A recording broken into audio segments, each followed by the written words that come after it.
ভূমিকম্পে দেশের বিভিন্ন জেলায় ঘরবাড়ি ধসে এবং অন্যান্য দুর্ঘটনায় হতাহতের ঘটনায় গভীর শোক ও দুঃখ প্রকাশ করেছেন প্রধান উপদেষ্টা প্রফেসর মোহাম্মদ ইউনূস। প্রধান উপদেষ্টা এক শোকবার্তায় নিহতদের আত্মার মাগফিরাত কামনা করেন এবং শোক সন্তপ্ত পরিবারের প্রতি গভীর সমবেদনা জানান। তিনি আহতদের দ্রুত আরোগ্য কামনা করেন এবং সংশ্লিষ্ট সকল দপ্তরকে ক্ষতিগ্রস্ত স্থানে উদ্ধার কার্যক্রম জোরদার করার নির্দেশ দেন। প্রধান উপদেষ্টা আরও বলেন, সরকারের পক্ষ থেকে পরিস্থিতি নিবিড়ভাবে পর্যবেক্ষণ করা হচ্ছে এবং ক্ষয়ক্ষতির পূর্ণ বিবরণ সংগ্রহের উদ্যোগ নেওয়া হয়েছে। তিনি আশা প্রকাশ করেন, জনগণ ধৈর্য ও সাহসের সঙ্গে এই পরিস্থিতি মোকাবেলা করবেন। দেশের বিভিন্ন স্থানে ভূমিকম্প অনুভূত হওয়ার পর সৃষ্ট জনমনের উদ্বেগ ও আতঙ্ক সম্পর্কে সরকার সম্পূর্ণভাবে অবগত রয়েছে বলে জানিয়েছেন প্রধান উপদেষ্টা অধ্যাপক মোহাম্মদ ইউনূস।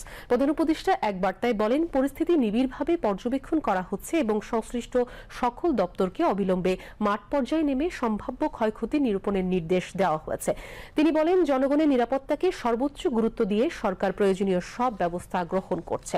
প্রধান উপদেষ্টা বলেন, ঢাকা সহ দেশের বিভিন্ন স্থান থেকে যে ক্ষয়ক্ষতির খবর পাওয়া যাচ্ছে সেগুলোতে ফায়ার সার্ভিসের কর্মীরা দ্রুততার সঙ্গে রেসপন্স করছেন। কোনো ধরনের গুজব বা বিভ্রান্তিতে কান না দিয়ে সবাইকে সতর্ক থাকার অনুরোধ জানান প্রধান উপদেষ্টা। তিনি দৃঢ়তার সঙ্গে দেশবাসীকে আশ্বস্ত করে বলেন, নাগরিকদের নিরাপত্তা বিধানে সরকার প্রতিশ্রুতিবদ্ধ।